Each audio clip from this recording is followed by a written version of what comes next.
नमस्ते दोस्तों। पिछली बार हमने जाना कैसे रामलला 23 दिसंबर 1949 की सुबह राम जन्मभूमि पर अवतरित हो गए। कैसे उनकी अष्टधातु की मूर्ति वहां स्वयं प्रकट हो गई और कैसे एक पुलिस कांस्टेबल ने एक एफआईआर में कहा कि इसके पीछे एक प्रीस्ट यानी एक पुजारी अभिराम दास का नाम था।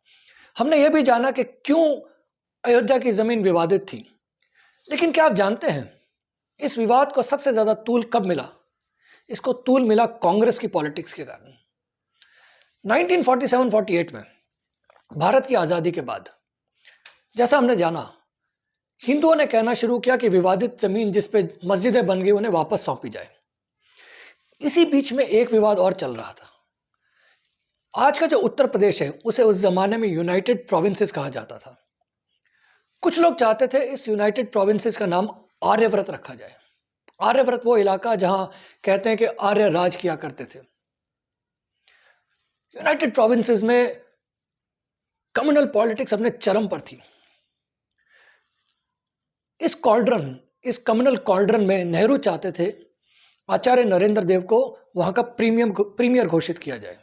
प्रीमियर यानी जो बाद में मुख्यमंत्री बनते इलेक्शन के बाद। आचार्य नरेंद्र देव बहुत बड़े सोशलिस्ट लीडर थे, लेकिन वो कांग्रेस में नेहरू के धड़े के साथ नहीं थे। फिर भी नेहरू चाहते थे कि उन्हें प्रीमियर बनाया जाए। उसका कारण यह था कि आचार्य नरेंद्र देव का कद बहुत बड़ा था इंटेलेक्चुअल्स में। वो वेदों के ज्ञाता थे, बहुत बड़े ज्ञानी समझे जाते थे।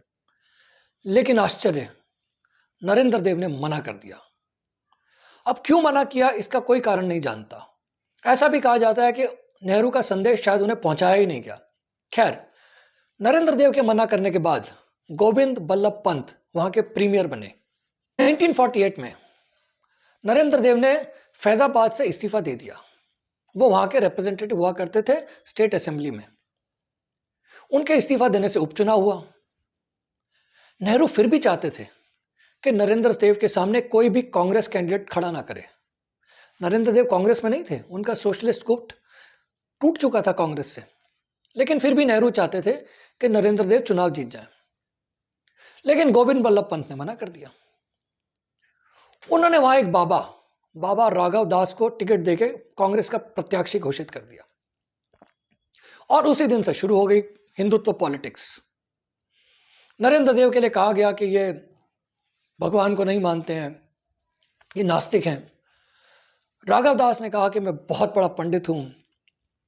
उन्होंने यह भी चेतावनी दी कि रामलला की जो अष्टधातु की मूर्ति प्रकट हुई है उसे वहां से हटाया नहीं जाएगा।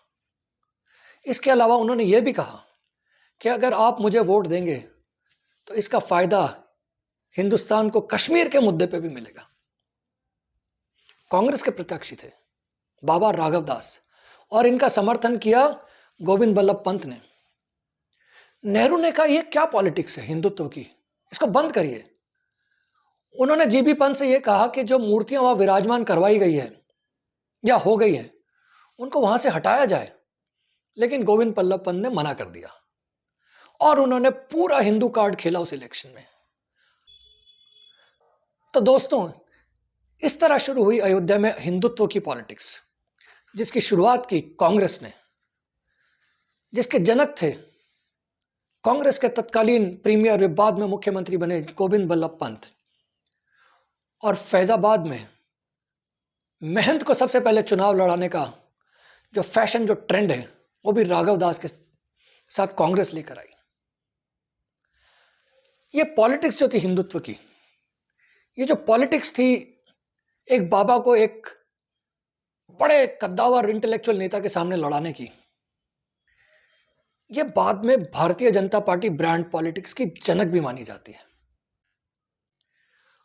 ये पॉलिटिक्स शुरू तो हो गई थी 1948 में, लेकिन ये करीब करीब अगले 40 साल तक ये पॉलिटिक्स शांत रही।